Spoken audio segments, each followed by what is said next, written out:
సరార్దర్ cotton Godavari trophy పేరుతో ఇప్పుడు నిర్వహిస్తున్నటువంటి పోటీలు ఏవైతే ఉన్నాయో ఆత్రేయపురంలో కేరళ తరహా పోటీలు కావాలన్నట్టుంది.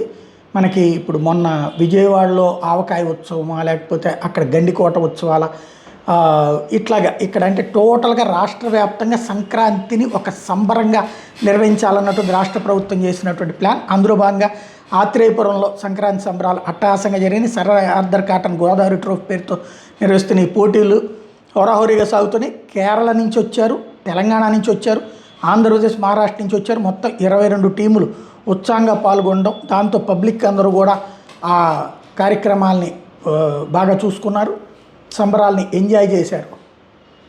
ఇట్లాంటిది సాధారణంగా మనం అక్కడ చూస్తాం కానీ ఇక్కడ చూడలేం కదా, ఇది మన ఆంధ్ర లాంటి చోట్లన. ఇప్పుడు ఆ సంబరాల్ని ఇక్కడే చూడటానికి కుదిరింది. అందుకని ఎక్కడెక్కడ వాళ్ళందరూ వచ్చి మరి చూసినటువంటి సంఘటన అయితే కనబడుతోంది అన్నమాట.